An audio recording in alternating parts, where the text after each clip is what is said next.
যে আসলে একজন পুরুষ আঙ্গুল কাটলেই যদি 5 বছর জেল হয় আর একটা বিশেষ অঙ্গ কাটলেই যদি একই সাজা হয়, এটা আসলে আমার মনে হয় কাম্য না। তাদের উদ্দেশ্য একটাই যে তারা অর্থ উপার্জন করবে, অর্থের জন্য আসলে মূলত এই ঘটনা ঘটে। অনেকের আমি জিজ্ঞেস করছিলাম তোমরা কাপড় ব্লগ কেন করো, তো ওনারা বলেছে আমার বউ যদি কোনো প্রতিষ্ঠানে চাকরি করতো না, তারা বলে যে এই বাংলাদেশে মৌসুমী, ওমর সানি তারা কাপড় ব্লগ ছিল, একসাথে কাজ করেছে, সাকিব খান, অপু বিশ্বাস কাজ করেছে, তাদের তুলনা দেয়। এটা আসলে আমি আর কি বলবো। আমরা কি সাকিব খান, ওমর সানি বা ওমর সানি মৌসুমীর ভিডিও আমরা কি সকাল বিকাল সন্ধ্যা দুপুর রাতে এভাবে দেখেছি, নাকি আমরা সিনেমাতে দেখছি? আমরা অবশ্যই সিনেমায় দেখেছি, কিন্তু তারা এটা বলে আর কি। প্রথমে একটু জানি যে জুনিয়র সাকিবের সাথে আপনার পরিচয়টা কেমন বা কিভাবে? জুনিয়র সাকিব আসলে ওর নাম হচ্ছে শাকিল ব্যাপারী। যখন শাকিল ব্যাপারী ছিল তখন থেকে ও আমার সাথে পরিচিত। আজ থেকে আরও যখন মিডিয়ায় আসে নাই তখন থেকেও আমরা যখন মোটামুটি পরিচিত লাভ করেছি, তখনও ওর সাথে আমার সম্পর্ক একেবারে। ও যখন ওর মোজদারি ঠিক মতো ওঠে নাই তখন থেকে ওরা আমি চিনি। অনেকটা বলতে পারলে ভালো বন্ধু আপনারা। হ্যাঁ। জুনিয়র সাকিব আসলে কি ধরনের কাজগুলো করতো সেটা সম্পর্কে যদি একটু বলতেন। আসলে প্রথমত ওই শর্ট ফিল্ম করতো, তারপরে যখন একটু একটু করে আমাদের সাকিব ভাই ডায়লগ যখন শিখলো তখন মোটামুটি একটা পরিচিত লাভ করেছে। তারপরে দেখলাম যে অনেক টেলিভিশন বা অনেক সিনেমা তো একটু একটু কাজ করেছে, মোটামুটি পরিচিত লাভ করেছে। তারপরে হলো কি যে একটা মেয়ের সাথে পরিচিত হয়েছে, নাম শিখা, এবং পরিচিত হওয়ার পরে মেয়েটার একটা অর্থ আছে, শুনেছি সেই অর্থ নাকি অবৈধ অর্থ বা অবৈধ পথে সেই অর্থ উপার্জন করেছে। তো সেই মহিলার জালে পড়ে। তো পড়ার পরে এই ফাঁকে একটু বলেন তো যে শিখা যার কথা বলছেন, শিখা আসলে কি করে? শিখা আমি তো যতটুকু জানি যে শিখা, আমরা দেখেছি আপনি শিখার বাড়িতেও কয়েকবার গেছেন, সেখানে শিখার সাথে আপনার ভালো সম্পর্ক, একসাথে আপনাদের দেখা গেছে। নিশ্চয়ই জানেন মানে শিখা আসলে তার ইনকাম সোর্স বা সে অভিনয় করে বা XYZ কি করে। আমি আসলে যতটুকু ভিতরগত বিষয়টা আমি জানি না, কিন্তু তারপরেও আমি সাকিবের মুখে শুনেছি এরা নাকি বিভিন্ন মোবাইল ছিনতাই বা ছিনতাই মানে এরকম একটা ক্রাইমের সাথে জড়িত, মানে ক্রাইম এই ধরনের কিছু, কিন্তু আমি সঠিক এটা জানি না। Okay fine. শিখার সাথে কি সাকিবের বিয়ে হয়েছিল, এটা কতটুকু সত্যি? বিয়ে হয়েছে, এটা বাস্তব। এই যে একটা অভিযোগ প্রায় সময় শোনা যায় যে শিখারও একাধিক বিয়ে, সাকিবেরও একাধিক বিয়ে, এটি কতটুকু সত্য? আমি তো বললাম একটা কথা বলি যে লোভে পাপ, মানে একটা মানুষের লোভ যখন জাগে, বা আরেকটা কথা বলি অভাবে স্বভাব নষ্ট হয়। সাকিব হতো একটা দরিদ্র অসচ্ছল একটা পরিবারের ছেলে, সে হচ্ছে পরিবারের বড় ছেলে, তার মাথায় অনেক দায়িত্ব থাকে।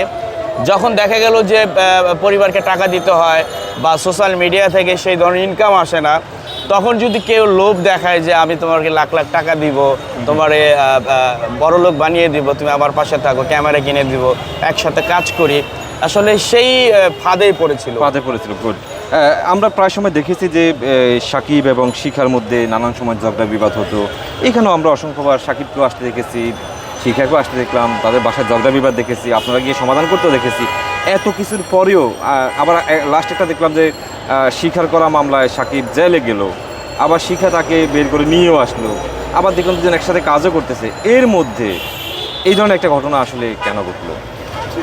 আরেকটা কথা বলি যে সাকিব প্রথম যে লোভে পড়ে বা প্যাচে পড়ে যেভাবে হোক শিখার সাথে যখন বিয়ে করেছিল, ও কিন্তু পালিয়ে যাওয়ার চেষ্টা করেছিল, শিখাকে ছাড়ার চেষ্টা করেছিল, কিন্তু শিখা ও যখন কোথাও পালায়ে যায় বা পালিয়ে যেতে চায় তখন কিন্তু ওরে ধরে নিয়ে আসে।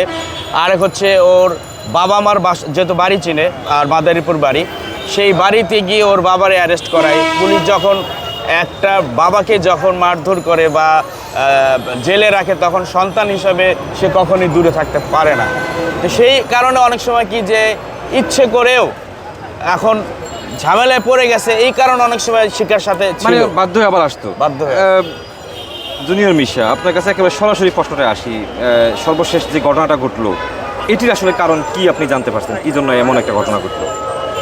এই ঘটনা আমি মনে করি যে আসলে শিখা তো অনেক দিন ধরে ওর উপরে খ্যাপা, আর আরেকটা কথা মুখে মধু অন্তরে বিষ।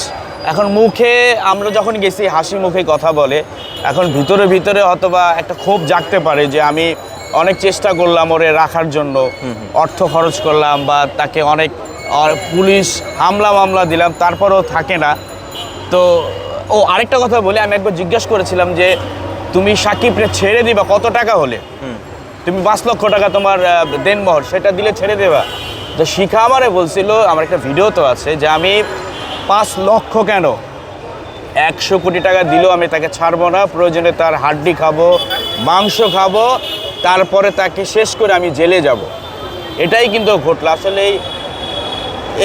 মানে মানসিকভাবে আমার মনে হয় যে মানে সে সাইকো, এক মানসিক রোগী আর কি আমার মনে হয়। এবার আপনি একটু আমাদেরকে বলবেন যে সাকিব এবং শিখার যে ঘটনা, যেটা এখন বহুল আলোচিত, এখান থেকে আসলে আমরা কি শিক্ষা পাই?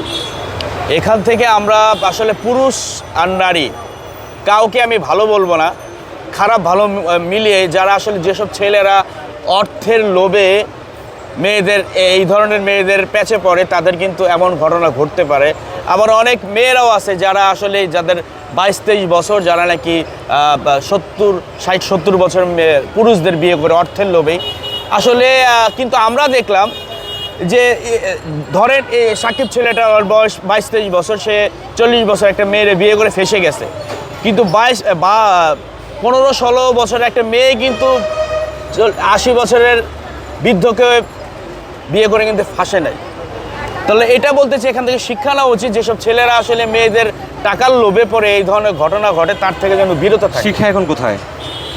শিক্ষা এখন বোধহয় নারায়ণগঞ্জ কোর্টে রয়েছে, আজকে ওর মামলা উঠবে কোর্টে। সাকিবের কি অবস্থা? সাকিবের এখন খুবই খারাপ অবস্থা, কারণ এখন কোনো রকম এটা অপারেশন করে জোড়া লাগিয়েছে, এখন এটা সুস্থ হবে না, কারণ একটা পুরুষের বিশেষ অঙ্গটা সেটা যেহেতু 2 ভাগ হয়ে গেছে, এখন আমার মনে হয় যে বাঁচতেও পারে, মারাও যেতে পারে। এটা এখনো আজকে প্রেস ক্লাবে আপনার সাথে যেখানে আমার কথা হচ্ছে, আপনাকে মানববন্ধন ডেকেছেন, এটির মূল উদ্দেশ্যটা আসলে কি? এইটা মূলত আমরা আসলে বাংলাদেশ পুরুষ অধিকার ফাউন্ডেশন থেকে আমরা চাচ্ছি যে পুরুষের যে একটা অধিকার রয়েছে, আসলে বিশেষ অঙ্গটা কেটে ফেলার পরেও যদি আমার একটা আঙুল কাটলে যদি 5 বছর সাজা হয়, একটা বিশেষ অঙ্গ কাটলেও যদি 5 বছর সাজা হয়, তাহলে এটা আসলে মেনে নেওয়া যায় না। আমরা দৃষ্টি আকর্ষণ করবো আজকের এই মানববন্ধন দিয়ে, যেন আমাদের যে নেত্রী রয়েছে প্রধানমন্ত্রী, উনি যেন এটা আসলে দৃষ্টি আকর্ষণ, ওনার দৃষ্টিতে পড়ে এই বিষয়টা, যেন উনি কথা বলে যে আসলে একজন পুরুষ আঙ্গুল কাটলেই যদি 5 বছর জেল হয়, আর একটা বিশেষ অঙ্গ কাটলেই যদি একই সাজা হয়, এটা আসলে আমার মনে হয় কাম্য না। জুনিয়র মিশা, আপনার কাছে শেষ প্রশ্ন। বর্তমানে সামাজিক যোগাযোগ মাধ্যমে সমালোচিত বেশ কিছু ভিডিও বা কন্টেন্ট ক্রিয়েটর বলি, যাই বলি, ইউটিউবার বলি, অনেকে আমরা দেখি যাদের কন্টেন্ট ইন্ডিসে অনেক মন্তব্য হয়, আর তাদের অনেকের সাথে কারোর সাথে আপনার সুসম্পর্ক, কারোর সাথে হয়তো দেখা সাক্ষাৎ হয়, বন্ধুত্ব। আমি নামগুলো স্পষ্টভাবে বলছি না, একেবারে কাউকে বলে হেয় করতেছি না। যেমন তাদেরকে বলা হয় তারা তাদের বউকে দিয়ে বা গার্লফ্রেন্ডকে দিয়ে বিজনেস করে, কাপল ব্লগিং করে, এরকম অনেক ধরনের অনেকেই আছেন। আপনাকে আমরা এখন পর্যন্ত আসলে ওইভাবে ওই ধরনের কোনো কন্টেন্টে বা ভিডিওতে দেখিনি। আপনি আসলে এগুলোকে কীভাবে দেখেন? সেখানে কিন্তু জুনিয়র সাকিব এবং শিখাও কিন্তু পড়ে, আমরা প্রায় সময় তাদেরকে দেখছি একসাথে বসে হাসি আনন্দ করতে, খাওয়া দাওয়া করতে, এগুলো কিন্তু কাপল ব্লগিং। এগুলো যারা করে, এরা আসলে সমাজকে, দেশের মানুষকে কী বার্তা দিচ্ছে এবং তাদের ভবিষ্যৎ আসলে কি আপনি দেখেন? সকল যারা এই ভিডিওগুলো করে, তাদের উদ্দেশ্য একটাই, যে তারা অর্থ উপার্জন করবে। অর্থের জন্য আসলে মূলত এই ঘটনা ঘটে। অনেকের আমি জিজ্ঞেস করছিলাম, তোমরা কাপল ব্লগ কেন করো? তো ওনারা বলেছে, আমার বউ যদি কোনো প্রতিষ্ঠানে চাকরি করতো না, তারা বলে যে এই বাংলাদেশে মৌসুমী, ওমর সানি, তারা কাপল ব্লগ ছিল, একসাথে কাজ করেছে, সাকিব খান, অপু বিশ্বাস কাজ করেছে, তাদের তুলনা দেয়। এটা আসলে আমি আর কি বলবো। আমরা কি সাকিব খান, ওমর সানি বা ওমর সানি, মৌসুমীর ভিডিও আমরা কি সকাল বিকাল সন্ধ্যা দুপুর রাতে এভাবে দেখেছি, নাকি আমরা সিনেমাতে দেখছি? আমরা অবশ্যই সিনেমায় দেখেছি, কিন্তু তারা এটা বলে আর কি। আমি যখন জিজ্ঞেস করেছিলাম, আমার মনে হয় যে আসলে ঠিক আছে, সেটা হতে পারে, কিন্তু ওইখান থেকে কি কোনো শিক্ষার কিছু আছে, মেসেজ? না, এখানে শিক্ষার কিছু নাই। এখানে আসলে অনেকে আছে, মূলত আমি অনেক দিন ধরে মিডিয়াতে আছি, আমি এই জিনিসটা ভালো চোখে দেখি না, কারণ আমার স্ত্রীও রয়েছে। আমি চাই যে আসলেই নিজে যতটুকু পারি, অনেকে সাজিয়েও নেয়, স্ত্রী না, তারপরে সাজায় যে আমার এটা বউ লাগে, এরকম আচ্ছা, অনেক আপনার এই video বিষয়টা অভিজ্ঞতা তেমন একটা নেই।